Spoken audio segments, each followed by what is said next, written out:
What if I told you there's no such thing as the African Wealth Book? At least not in the way many imagine it. The idea of a single, ancient text detailing Africa's vast riches sounds like something out of a treasure hunter's fantasy, but the truth is even more fascinating. Africa's wealth wasn't recorded in one grand tome like Europe's Doomsday Book.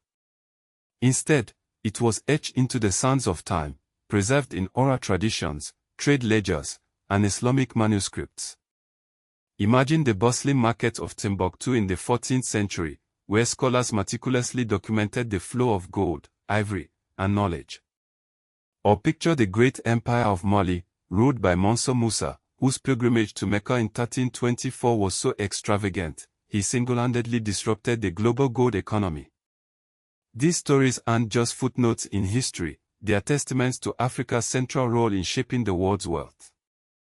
Yet, for centuries, colonial narratives tried to erase this legacy, painting Africa as a continent devoid of riches.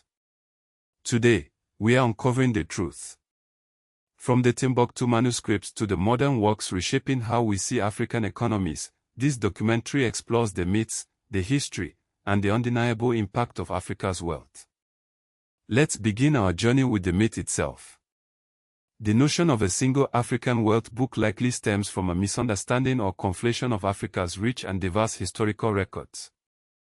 Unlike Europe, where wealth was often centralized and codified in documents like the Doomsday Book, Africa's wealth was decentralized, recorded in multiple forms across different regions.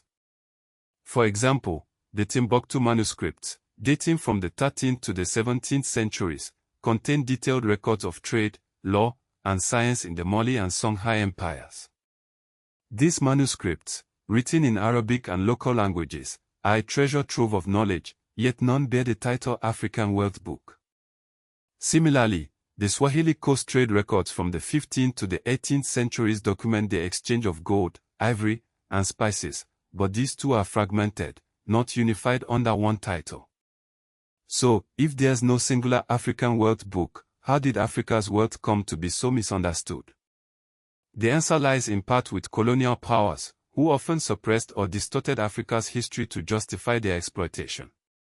Take Musa, whose legendary pilgrimage to Mecca in 1324 saw him distribute so much gold that it devalued the currency in Cairo for over a decade. European records often downplayed this event, framing it as a curious anomaly rather than evidence of Africa's vast wealth. Similarly, the Timbuktu manuscripts, which survived centuries of turmoil, were looted or destroyed during French colonial rule, erasing crucial evidence of Africa's economic and scholarly sophistication. Yet, Africa's wealth persisted, not just in the past but in the present. Modern economies like Nigeria's oil, South Africa's minerals, and Kenya's tech sector reflect the continuity of Africa's historical wealth patterns. The African Continental Free Trade Area, launched in 2021, aims to unify Africa's economy, echoing ancient trade networks like the Trans-Saharan Gold Route. So, while there may be no African wealth book, the story of Africa's riches is written in its history, its people, and its future. To understand this story, we must look beyond the myths and delve into the truths that have shaped Africa's legacy.